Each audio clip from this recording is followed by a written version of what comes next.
What's going on, guys? Thank you for joining the Tully broadcast. So, in today's video, I'm going to be going over the big news that we got yesterday with Kevin Zietler being cut. So now there's been weird reports. When I first saw it, I saw that they said that we were saving $10 million, which I was actually surprised. I know on the Spo track that I was using before, it said we were going to save around $12 million. A little conflicted, but I'm sure that's fine. But anyway, besides the point, it's a lot. It's a lot of money that we're saving. And to be honest with you, I was actually pretty surprised we did this. I like the move a lot, actually. I've heard from some people that they don't. But I think it's a pretty solid move. If you remember what I said in my last video, I either wanted us having Zietler, and then getting rid of Solder, or getting rid of Zietler and then keeping Solder. So obviously, hopefully, we do what I think we're going to do, and we keep Solder, but we have to restructure that contract down a little bit to maybe around $5 to $6 million. Now, so the big reason that I'm okay with this move is because, like, my friend Austin, he first hit me up and he's like, dude, how do you feel about the move? And to be honest with you, I always thought of Zietler as like a very kind of guy, middle of the pack kind of guy. I was a little surprised that we were paying him like $14 million. So, but at the end of the day, I was like, well, I mean, he is a leader on the offense. According to Kim Jones, apparently we don't have a young offensive line, which is complete, blasphemy. We do definitely have a young offensive line, and we do kind of need that kind of veteran or leader on the team to kind of hold the team down for offensive line. So I wasn't that upset because I was like, I like him as a leader. He seems like a nice guy. I had no problem with him, and he's not awful. You know what I mean? He's not a liability, and I don't like players that are liabilities. So at the end of the day, I was okay with us keeping him. But once I found that we cut him, I was like, oh my God, this saves us so much money now. So now we have tons and tons and tons of money to be saved, and bringing us to this new news that we got with the cap space being around, it's at now $182.5 million for sure. If you look at Spo track, it says we're at $185 million. And the only reason why that's the case is because we're bringing over money from last year. So that's why we're at $185 million.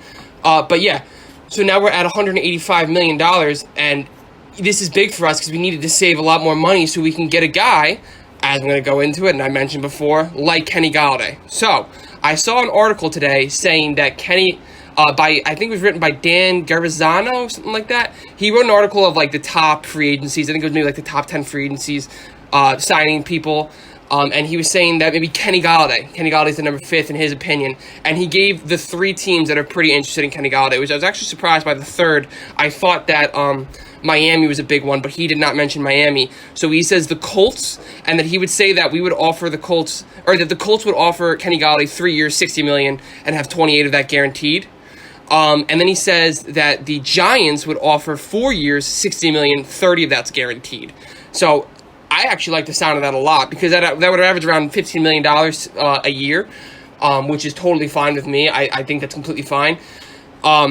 And especially because you want a guy that is of this caliber. Now, the reason why I like him a lot, too, is because last year, if you don't remember, he did not have that many yards because of his injury. So you could, during the signing, talk to him and be like, hey, man, you don't have, we're nervous about you and your injury health. Like, this is why you're getting a little bit of a lesser deal. And you're going to see a lot of teams that are interested in him. They're going to do that as well.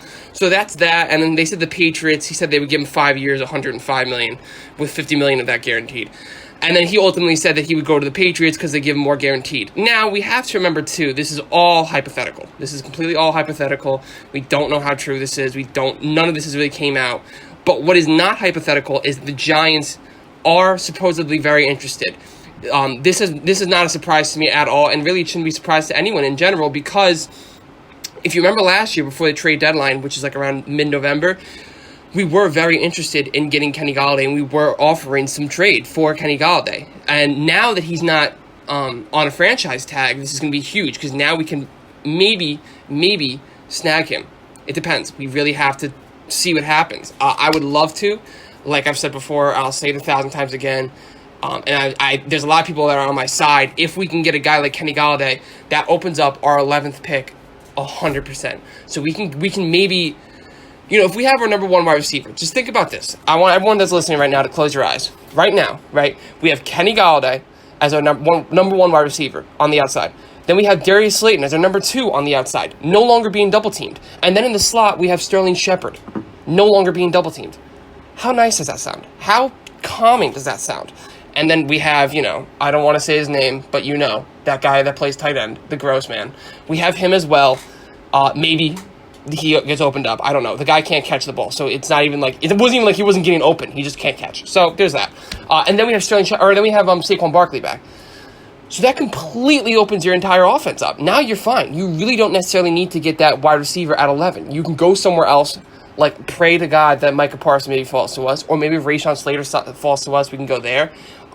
People have been saying Rashawn Slater. I do not think we're going to go Rashawn Slater because, I'm sorry, I'm probably mispronouncing his name, but it's a little bit like a tongue twister, because people, like if you watch the Dave Gettleman interview that he had, he seemed to be very, very, very impressed with Matt Pert, and so am I. I like Matt Pert. I like that he's a local guy. I love that he's a big Giants fan. I love all that stuff, and I like him. He's got big arms.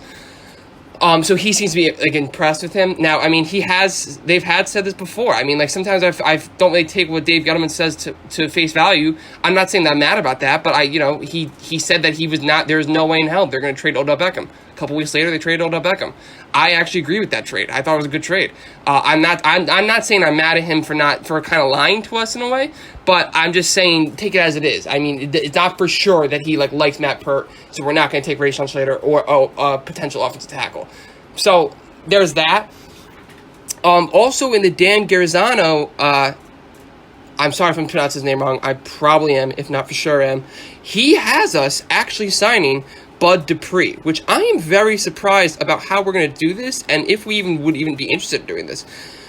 If you remember, if you listened to the long video that me and my cousin did, my cousin Liam, he even talked about the possibility of getting rid of Leonard Williams and picking up and signing Bud Dupree, which I thought was an amazing move. But now that we've signed Leonard Williams, I don't understand how he's saying that we're going to be able to get him. He says that we would offer Bud Dupree a 4-year, $64 million contract, with 42 of that is guaranteed. So, yeah, that's what he's saying. I don't get how he's saying we're going to do this and where we're going to get the money to even do that, because we already signed Leonard Williams. We're paying roughly around $20 million. So I was kind of surprised by looking at that. If we can do that, that would be awesome, and I would 1,000% be all in on that. I love Bud Dupree. Joe Judge loves Bud Dupree. If you remember when they were playing the Steelers, he had mentioned that this guy is a savage, and he is. He's an amazing defensive end. My roommate next door, he's a big Steelers fan, and he loves Bud Dupree, and is actually pretty upset that it's most likely going to be that Bud Dupree will not be back with the team. So, I mean, there's that. I'm not really sure what to think of that. Obviously, as we said before, I would rather us focus on Kenny Golladay and picking him up, because then I think it completely opens up your possibilities of doing whatever the hell you want with your 11th pick. You can even trade. I saw that Bad Dog was talking about how you can even trade your 11th pick if you really wanted to, and you can go down and get more draft stock and more draft in the later rounds. So it doesn't hold you into you have to draft Jalen Waddle or Devontae Smith, who are probably the two wide receivers are going to fall to us, or maybe Kyle Pitts if he falls to us.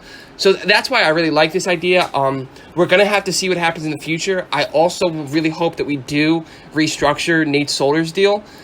We have to see what happens with that. But yeah, so that's pretty much it. I mean, this was big news finding out that Kevin Zietler got dropped. Again, I'm not upset about it. If anything, I kind of like it.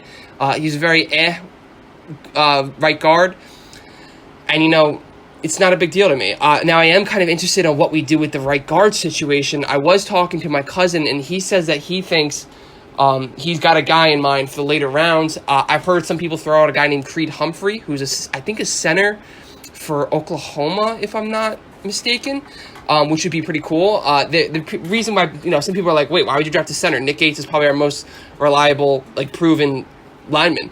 If you don't remember, Nick Gates actually started out at guard or tackle, I believe. He was not a center. He only played center this first year. So he's a very versatile player, which is why I love him so much. So he can go out onto the guard, and he could fill in the guard situation because, as we know, I don't feel that comfortable with Will Hernandez. Because I'm a little surprised that Shane Lemieux started over him for a majority of the year and started a lot. Because Shane Lemieux is not a great pass blocker. I like him a lot as a run blocker. He's a savage in that. I'm looking forward to seeing what him and Saquon Barkley could do. But I'm a little leery on what we do with Will Hernandez. I would be kind of surprised. I would not be against it, but I would be kind of surprised if we went into this year with our offensive line being, what's his name? Andrew Thomas, Shane Lemieux, Nick Gates, Will Hernandez, and then and then Matt Pert. I would be really surprised by that. That is an insanely young offensive line. And it's a little joke I've been playing in my head, but I do kind of wonder if you remember, what's her name Kim Jones kind of came at Dave Gettleman a couple days ago, and she said that your offensive line is pretty young. So I'm wondering if he was like, oh, you think my offensive line is young? Well, boom, here you go. It's not young. We got rid of Kevin Zietler. We only have one old guy on the team now. I would be surprised. I don't think that's it. It's just a joke I've been having in my head. But yeah, this was a big move, and I think it definitely can help us out in the future, and I really, really, really cannot wait to see what we do on Wednesday. We are 6 days away from the big day, which is March 17th. We are 6 days away, people. I cannot wait to be reporting on this news. And yeah, so I hope you enjoy, and I hope everyone else is really excited to see what happens. Thank you for coming.